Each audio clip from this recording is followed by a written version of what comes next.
혼자 늙는 사람은 불쌍한 걸까? 노인이 혼자 있으면 사람들은 불쌍하다, 외롭겠다라고 말한다. 나는 그런 사람들에게 쓸데없는 오지랖이라고 말하고 싶다. 2000년에는 고령자가 자녀와 함께 사는 비율이 50%였지만 약 20년 동안 30%까지 떨어졌다.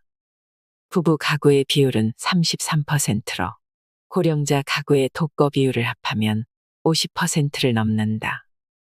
부부 가구를 사별과 이혼에 따른 예비 1인 가구라고 생각하면 결국 가까운 미래에는 1인 가구가 절반 이상이 될 것이다.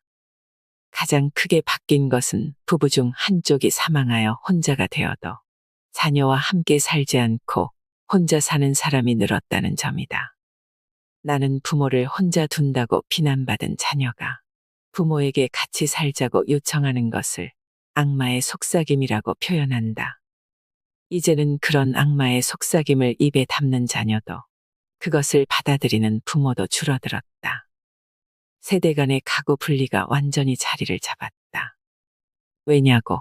그래야 부모와 자녀 모두가 행복하다는 사실을 배웠기 때문이다. 그리고 그 이유 중 가장 큰 것은 고령자가 혼자 사는 것에 대한 편견이 사라져서다. 또 고령자 스스로도 혼자 사는 것이 의외로 괜찮다고 깨닫기 시작했기 때문이다.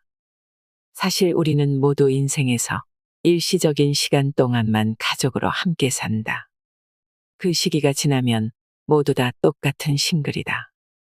결국에는 싱글로 돌아오게 되어 있다. 노후에는 혼자가 행복하다는 사실을 증명해주는 듯한 책을 만났습니다. 오늘 소개해드릴 책은 집에서 혼자 죽기를 권하다입니다. 나이 들수록 혼자 지내는 사람이 편안한 이유는 무엇일까요? 우리는 흔히 혼자 사는 노인을 독거노인이라 부르며 불쌍한 시선으로 바라봅니다. 그러고 그런 노인이 세상을 떠나면 고독사라는 이름을 붙이며 쓸쓸한 표정을 짓습니다. 그런데 정말 그 노인은 고독하고 불행했을까요? 일반적인 생각과 달리 1인 가구의 행복지수는 2인 가구의 그것보다 훨씬 높으며 자살률 역시 1인 가구보다 2인 가구가 더 높다고 합니다. 집에서 혼자 죽기를 권하다의 작가 우에노 지즈코는 자녀가 없는 싱글의 경우 고민은 적고 자식들 눈치를 보지 않아도 되기 때문에 오히려 더 편안하게 여생을 보낼 수 있다고 주장합니다. 또한 시설에서 죽는 것보다 살던 집에서 계속 지내다가 죽는 것이 자기 자신에게 가장 안락한 최후라 말하며 그 구체적인 방법을 제시합니다. 어떻게 죽는 것이 가장 편안할까요? 건강하게 살다 가장 편안하게 죽는 법을 깨닫는 시간이 되시길 바랍니다. 혼자는 외롭지도 불안하지도 않다. 외로움과 불안을 조사했다. 외로움과 불안 비율을 동거 고령자와 독거 고령자로 나눠 조사한 결과 외로움은 대부분 일시적인 감정으로 일정 시기가 지나면 익숙해진다. 따라서 싱글이 된 지 얼마 안 된 초보 싱글은 외로움을 느끼지만 처음부터 혼자라면 외로워하지 않는다. 나는 애초에 외동으로 자라서 전혀 외롭지도 불안하지도 않아요. 다른 사람들이 외롭다고 하면 잘 이해가 안 됐어요. 왜 외롭다고 하는지 모르겠어요. 당연한 말이지만 가장 외로운 사람은 마음이 통하지 않는 가족과 함께 사는 고령자다. 사실 고령자의 자살률은 예상과 달리 독거 고령자보다 동거 고령자 쪽이 더 높다. 외로움과 만족도의 상관관계를 보면 예상대로 외롭지 않은 사람의 만족도가 높다. 하지만 외롭든 외롭지 않든 동거 고령자는 독거 고령자보다 만족도가 낮다. 이를 충격적인 결과라고 했다. 사례를 들어보겠다. 가족이 많고 몸 상태도 좋아서 외로움과 불안 모두 전혀 없어요. 하지만 만족도는 아무리 높아도 60점 정도예요. 가족과 함께 살면 아무래도 나를 억누르고 가족을 먼저 생각해야 하니까요. 당연히 생활에 대한 만족도가 낮아질 수밖에요. 그래도 싱글 입장에서는 이러니저러니 해도 자녀가 있으면 안심이 되잖아. 무슨 일이 생기면 달려와 줄 수 있으니까라고 불평할 수 있다.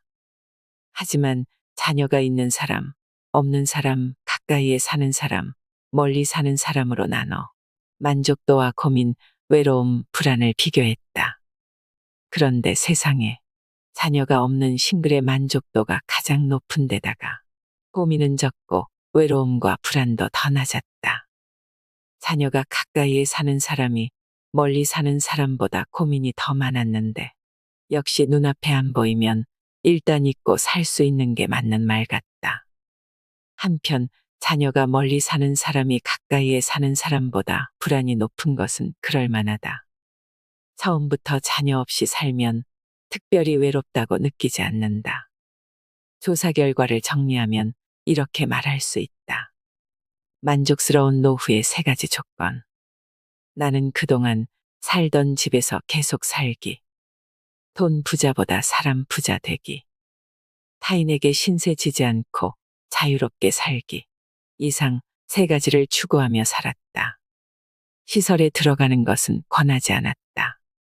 오히려 내가 결론 내린 요소들은 어떠한 고급 시설에도 존재하지 않는다라고 단언했다. 부유층 대상의 요양시설을 봐도 내가 전혀 부러워하지 않는 이유다. 노후에는 혼자가 최고다. 가족이 없는 노후는 비참하다는 고정관념을 뒤집고 싶다. 싱글 중에는 스스로 선택한 사람과 어쩔 수 없이 된 사람이라는 2 종류가 있다. 싱글의 삶을 살 마음가짐이 있느냐 없느냐에 따라 나뉜다고도 말할 수 있다. 스스로 선택한 싱글 생활에는 외로움도 불안도 없다. 높은 만족도와 적은 고민을 보여주는 관련 데이터는 이 사실을 뒷받침해줄 강력한 지원군이다. 그런데도 미디어에서는 여전히 혼자 사는 고령자를 마치 사회 문제처럼 묘사할 때가 많다. 몇 번이나 반복하지만 혼자 사는 것과 고립은 다르다. 동거 가족이 있다고 해서 반드시 안심할 수도 없다. 만약 함께 사는 가족이 학대나 방치를 한다면 훨씬 더 위험할 수도 있다.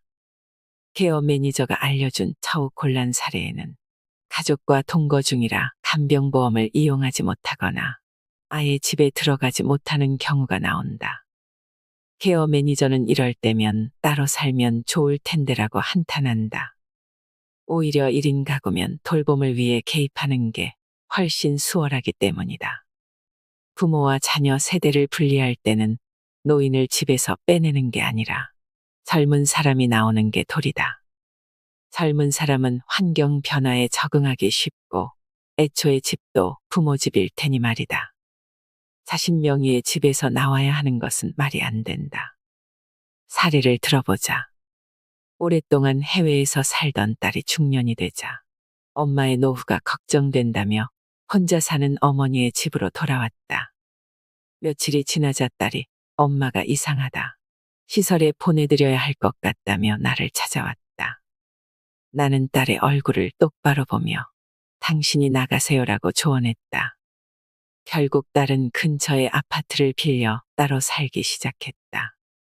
세대를 분리하자 어머니의 상태도 좋아졌다고 한다. 나중에 들어온 사람이 먼저 살고 있던 사람을 내쫓는다니 당치도 않다. 나중에 들어온 사람이 나가면 된다. 따로 살아도 가족은 가족이고 서로 오가면서 파트타임 가족을 하면 된다. 주변을 둘러보면 혼자 잘 사는 노인이 얼마든지 있다. 이러한 데이터와 롤모델이 늘어나서 싱글에 대한 부정적인 편견이 사라지기를 바란다. 마지막은 병원이 아니라 집에서. 지금은 대부분의 사람들이 병원을 죽는 곳으로 생각하지만 원래 많은 사람들은 그냥 집에서 죽었다. 오랫동안 우리는 죽어가는 노인을 병원에 보내는 게 상식이라고 생각했다. 하지만 병원은 죽는 곳이 아니라 사람을 살리는 곳이다. 특히 119를 불렀을 때는 연명 치료가 필수적으로 따른다. 가장 이해하기 어려운 행동은 노인의 상태가 급변했을 때 또는 상황에 따라서는 이미 사망했는데도 119를 부를 때다. 이런 행동은 연명 치료나 심폐소생을 해달라는 부탁이나 마찬가지다. 그리고 나중에는 그럴 생각은 아니었다고 후회한다. 최근에야 비로소 이런 상식에 의문을 품기 시작했다. 젊은 사람이 감염병에 걸리거나 사고를 당하면 병원으로 달려가는 게 효과적이다. 하지만 죽음이 다가온 고령자에게는 무리한 연명 치료를 한들 소용이 없다. 마지막은 병원에 서라는 생각은 의료 혜택을 받기 어려웠던 과거의 사고방식이다. 임종 때 한 번이라도 좋으니 아버지를 진료받게 해주고 싶은 마음 말이다. 하지만 그런 시대는 이미 지나갔다. 병원에서 죽는 비율이 요즘 드디어 감소세로 접어들었다. 그 대신 재택사와 시설 간호가 점점 늘어나고 있다. 자택에서 서서히 다가오는 죽음을 맞이하는데 의료가 개입할 필요는 없다. 의료는 병을 고치는 게 목적이지 죽기 위한 게 아니다. 의료의 역할은 개입을 삼가고 사후에 사망진단서를 써주는 것이다. 나이가 들면서 찾아오는 죽음은 평온하게 서서히 진행된다.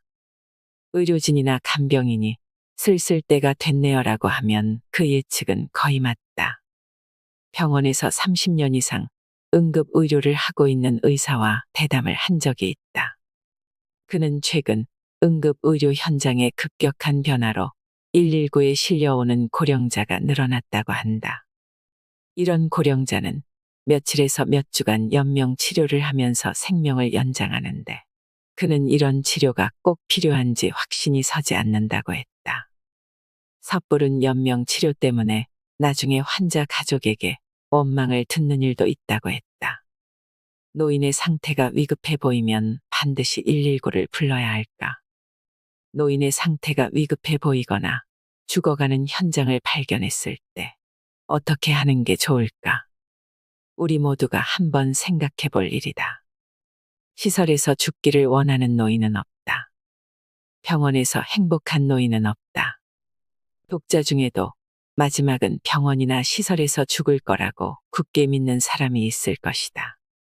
하지만 여러 번 말했지만 병원은 사람이 죽는 곳이 아니다. 그렇다면 마지막에는 시설에서 지내야 할까? 시설과 병원을 좋아하는 노인은 없다. 현장을 돌아다니면서 더욱 확신이 생겼다. 병원은 환자보다는 의료진에 맞춰서 만들어져 있다. 병원 생활을 버틸 수 있는 이유는 언젠가는 나갈 수 있다는 희망 때문이다. 하지만 시설은 한번 들어가면 죽을 때까지 나올 수 없다. 요양원과 요양병원에 한번 들어가면 죽기 전까지는 나올 수 없다는 말을 들어본 적이 없는가. 사실상 전 세계 고령자 간병의 흐름은 시설에서 주택으로 완전히 이동하고 있다. 고령자는 이를테면 중도 장애인과 비슷하다. 고령자나 장애인이나 남녀노소가 모이는 보통의 마을에서 보통으로 사는 것을 노멀라이제이션이라고 한다. 마을이 바뀐다면 시설 따위는 필요가 없다. 집에서 죽어도 된다는 사실을 이제 알겠다. 하지만 혼자인 사람은 돈이 많아야 하는 게 아닌지 불안해하는 경우가 많다. 가족의 도움이 부족하면 타인에게 부탁할 수밖에 없다. 간병보험은 애초에 혼자 사는 고령자가 자기 집에서 죽는 것을 가정하지 않았다. 간병보험의 간병 필요인정 제도는 사용할 수 있는 금액이 정해져 있어서 상한선을 넘으려고 하면 본인 부담률이 단번에 100% 상승한다. 그렇다면 도대체 얼마가 드는 걸까? 비용 때문에 불안한 사람이 많을 것이다. 재택사를 유도하는 이유는 따지고 보면 확실히 비용이 저렴하기 때문이다. 간호 비용은 병원, 시설, 재택 순으로 낮아진다. 평균치는 알 수 없지만 병원사는 죽기 한 달 전에 발생하는 건강보험의 평균 진료 청구액이 엄청나다는 데이터를 본 적이 있다.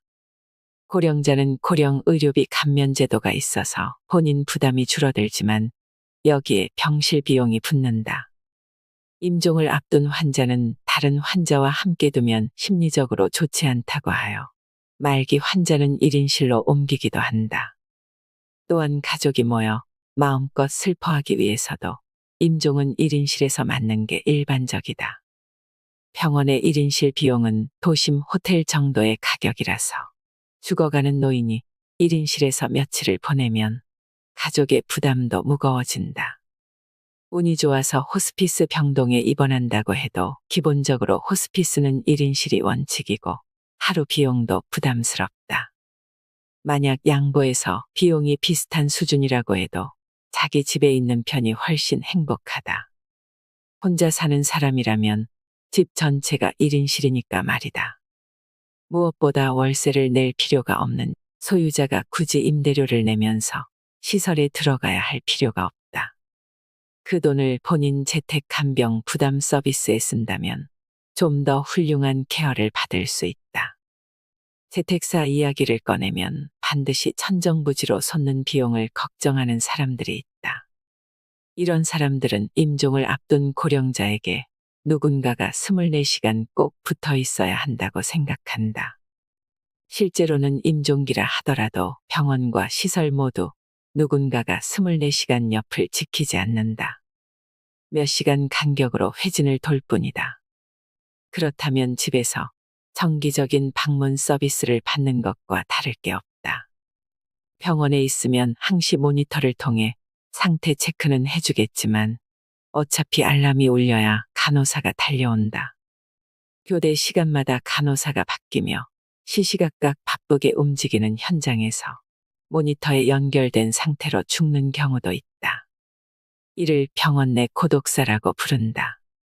너무 걱정된다면 집에 긴급 전화를 설치하는 게 낫다. 긴급 전화조차 누를 수 없는 상태라면 호흡, 혈압, 혈중 산소 포화도 등을 측정하는 모니터를 설치하여 의료센터와 연결하는 원격 시스템 등도 지금의 기술이라면 충분히 가능하다.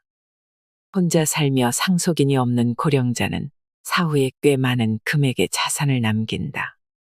상속인이 없으면 유산은 전액 국고로 들어간다.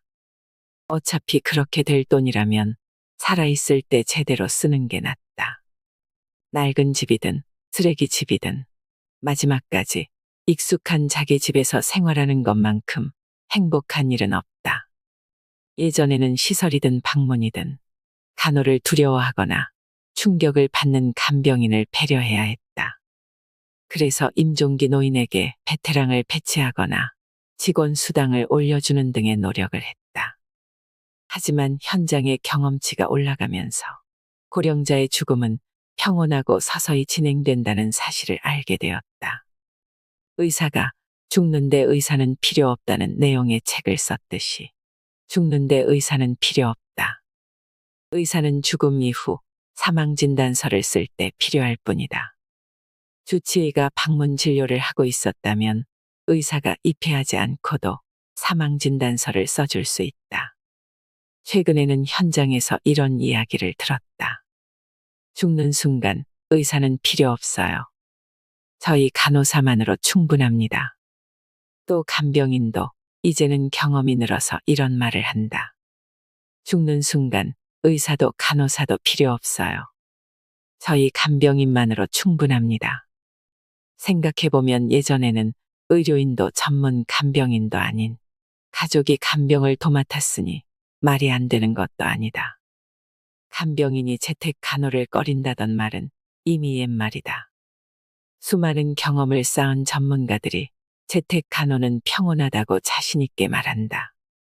고령자의 죽음은 서서히 진행된다.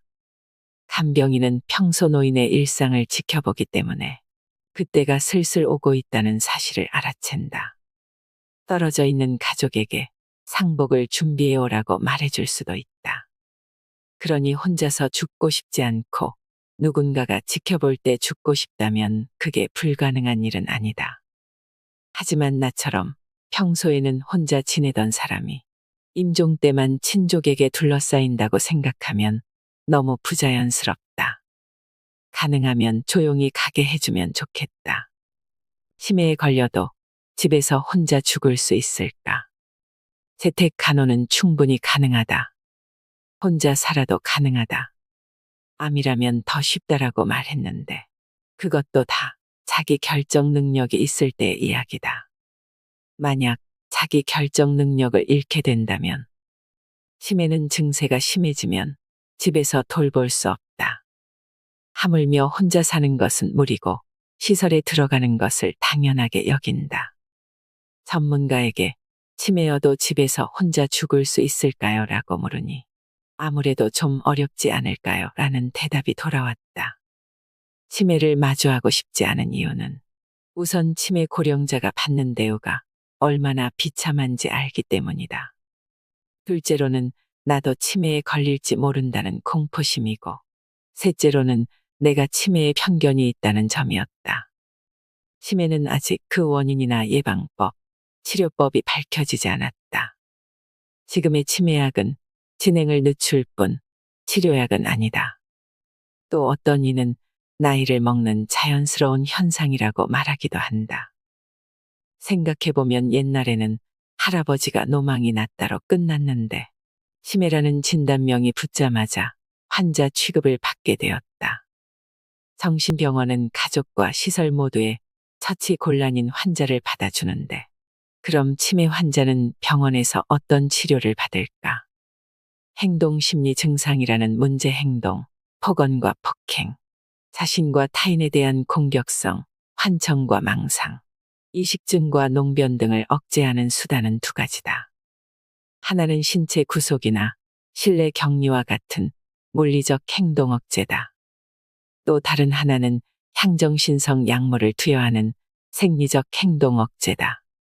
폭언과 폭행이라고는 해도 대부분 여기가 어디냐, 집에 보내달라, 밖에 나가고 싶다 등의 당연한 요구다. 대부분 가족한테 속아서 오기 때문에 집에 가고 싶다는 요구는 지당하다. 정신병원에서는 이러한 행동을 신체적 구속과 약물 투여로 억제한다. 환자는 확실히 얌전해지지만 반대로 생기는 잃는다. 정신병원이 아닌 고령자 시설에서도 치매 환자가 받는 처우는 매한가지다. 밖에 나가고 싶다는 환자를 자유롭게 외출하게 해주고 지칠 때까지 직원이 함께 다녀주는 시설은 미담이 될 정도로 희귀하다. 치매 환자라도 건강하다면 당연히 산책도 하고 싶을 것이다. 하지만 그런 일까지 하면 일손이 부족해서 버틸 수 없다는 것이 시설 측의 입장이다. 어느 고급 노인 시설에 갔더니 치매 환자가 복도를 왔다 갔다 하고 있었다. 그분이 거주하는 공간은 고층이었고 엘리베이터에는 암호가 필요해서 자유로운 출입이 불가능했다. 직원에게 물으니 산책하고 싶다고 하시길래 복도를 걸으시라고 했어요 라고 했다. 밖에는 밝은 햇볕이 내리쬐고 있었다. 개중에는 회로를 만들어 빙빙 돌 수 있도록 해둔 시설도 있다. 하지만 그 아무리 훌륭한 설계라고 해도 실내보다는 밖에 나가는 게 훨씬 기쁠 것이다. 치매에 걸리면 어쩔 수 없는 걸까? 나는 망연자실했다. 또 다른 하나는 약물 투여다. 알츠하이머의 진행을 억제한다고 알려진 도네페질 등은 한번 먹기 시작하면 평생 먹어야 한다는 점에서 고혈압 약이나 당뇨병 약과 똑같다. 게다가 병이 진행될수록 투약하는 양은 점점 늘어간다. 치매 환자 700만 명 시대는 거대한 시장이기 때문에 제약회사가 만반의 준비를 하는 것도 무리가 아니다. 치매의 진실이라는 책을 보면 투약하는 양이 늘어서 좋을 게 하나도 없다고 한다. 나는 이 글을 읽고 놀랐다. 약을 먹으면 의식 상태가 저하되면서 환자가 얌전해지지만 약이 뇌 활동을 억제한다고 한다. 실제로 주변에서 들려오는 말은 약을 줄이거나 아예 끊은 이후에 오히려 상태가 개선되었다는 이야기뿐이다. 젊은 지인 중 한 사람은 어머니를 만나러 시설에 갈 때마다 어머니의 표정이 사라지고 있다는 사실을 눈치챘다. 아무래도 약을 먹고 있는 것 같은데 무슨 약인지 알려달라고 해도 신통한 답변을 들을 수 없었다. 이대로라면 어머니가 폐인이 될 것 같아서 다른 어머니를 시설에서 빼내기 위해 여기저기 알아봤다. 그 이야기를 들으면서 나는 등골이 오싹해졌다. 이 어머니에게는 이렇게 걱정해주는 딸이 있지만 싱글인 내게는 그런 딸이 없기 때문이다. 앞으로 내가 어떻게 될지 걱정되었다. 최근에 캐모브레인이라는 전문 용어를 알게 되었다. 곤도 마코토시의 최근작 이 약이 치매를 만들어낸다. 캐모브레인이 되지 않는 13가지 지혜에 나온다. 이 용어는 약으로 생긴 뇌 장애를 가리키는 신조어인데 이런 말이 생겨날 정도로 서양에서는 널리 알려져 있다고 한다. 여기에는 치매약과 고혈압약, 콜레스테롤 억제제 등 한 번 먹기 시작하면 멈출 수 없는 약이 대다수 포함되어 있다. 좀 더 나은 고령 사회를 만드는 여성 모임이 고령자의 약 복용에 관한 실태 조사를 실시하고 보고서를 제출했다. 약에 의존하는 사람들이 많다는 사실은 이미 알고 있지만 답변자 중에는 의사 몰래 약을 버리는 사람도 상당수 있었다. 최근에는 다양한 직종을 모아놓은 간병팀에 약사도 포함하자는 움직임이 대두되고 있는데 만약 나에게 간병이 필요하게 된다면 약에 대해서는 맡기고 싶지 않다. 그래서 요즘에는 강연 때 이런 이야기를 한다. 여기 모인 사람 5명 중 1명이 치매에 걸린다고 하면 누가 될까요? 그 사람을 기다리고 있는 것이 신체적 구속 아니면 약물 투여라고 한다면 어느 쪽이 좋을까요? 고령자 5명 중 1명을 기다리는 게 물리적 생리적인 행동 억제라는 이름의 학대라면 너무 가혹한 일이다. 최근 병동 잠입 취재를 나간 적이 있는데 자물쇠를 채운 그 감옥 같은 방에는 한 치매 노인이 자신의 오물로 뒤덮인 채 지내고 있었다. 최근에는 이런 일이 많이 사라진 듯하지만 그 대신 폭언과 폭행을 억제하는 약을 먹고 무기력 상태에 빠진 송장 같은 치매 환자를 볼 수 있다. 요양원에 가지 않으려면 이라는 주제의 영상에 많은 사람들이 공감하며 관심을 기울이는 것이 현실이다. 그렇다면 당신은 어떤 선택을 할 것인가? 혼자 사는 치매 환자의 상태가 좋은 이유. 대부분의 치매 환자는 가족의 결정으로 시설에 들어간다. 여기에는 그만한 이유가 있다. 대부분 치매 증상으로 의사 결정 능력이 없기 때문이다. 속아서 끌려온 치매 고령자가 나가게 해달라. 집에 가고 싶다고 하는 것은 당연하며 이는 망상도 폭언도 아니다.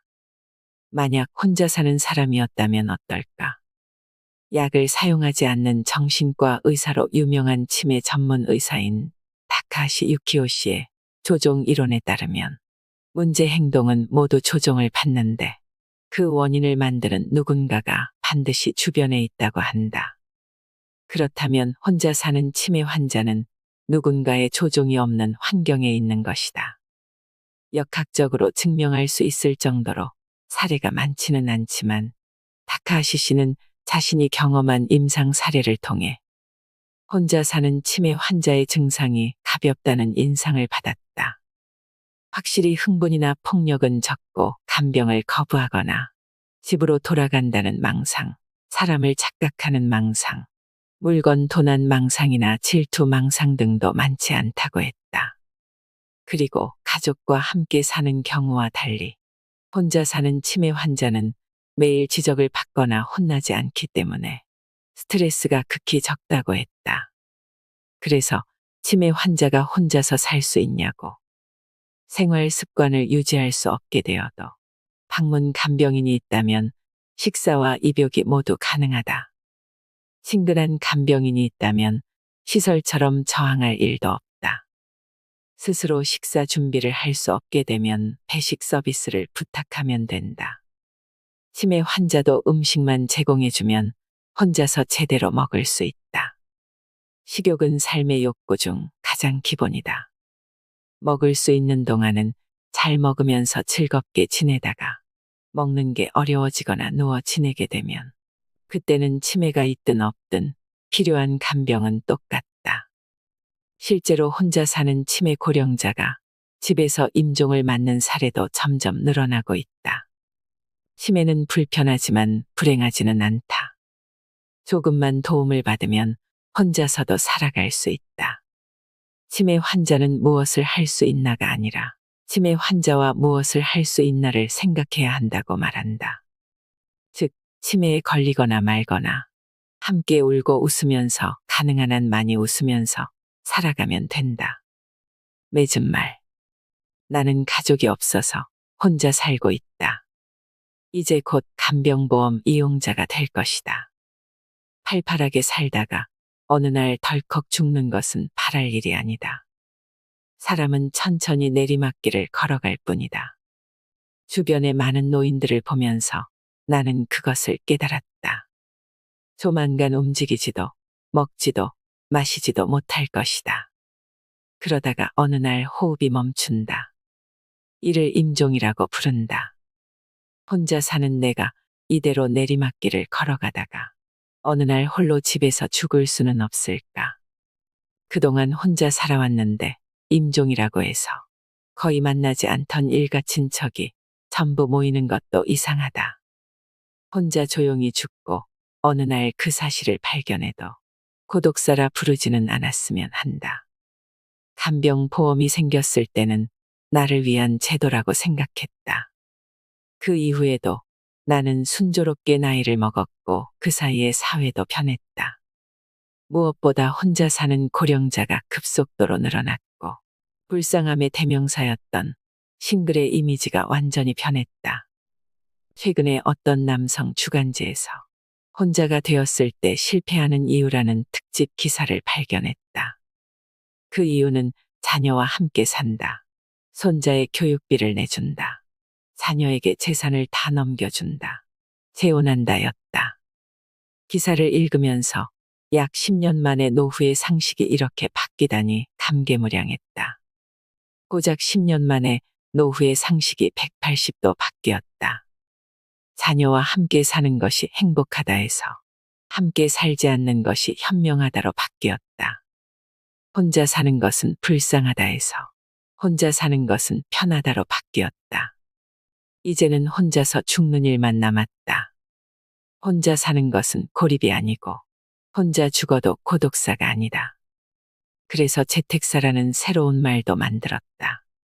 누구에게나 집에서 혼자 죽기를 권하려면 우리의 결단과 노력뿐만 아니라 간병보험이 잘 되어 있어야 한다. 그런 의미에서 간병보험의 장점과 한계, 문제점도 생각해 보아야 한다. 우리나라 간병보험제도는 절대 후퇴해서는 안 된다고 생각한다.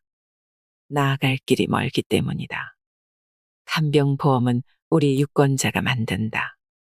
우리 유권자가 간병보험을 좋게도 나쁘게도 만들 수 있다. 늙는 것은 누구도 피할 수 없다. 사망률은 100%이다. 5명 중 1명이 치매에 걸린다고 한다. 간병 없이 살겠다며 열심히 운동하고 치매를 예방한다고 두뇌 체조에 매달리기보다는 간병이 필요해져도 안심할 수 있는 사회, 안심하고 치매에 걸릴 수 있는 사회, 장애가 있어도 죽지 않는 사회를 만들기 위해 해야 할 일이 아직 너무나 많다. 당신도 함께 싸워준다면 기쁘겠다. 나이 들수록 혼자가 되고 나만의 삶을 즐겨야 하는 이유를 찾으셨나요? 나이 들수록 외롭지 않게 나만의 삶과 인생을 즐길 수 있는 방법을 깨닫고 혼자서도 편안하게 살아가는 인생을 걸어가시길 바랍니다. 이상으로 인생의 품격이었습니다. 하루하루 당신의 품격이 더 빛나길 바랍니다.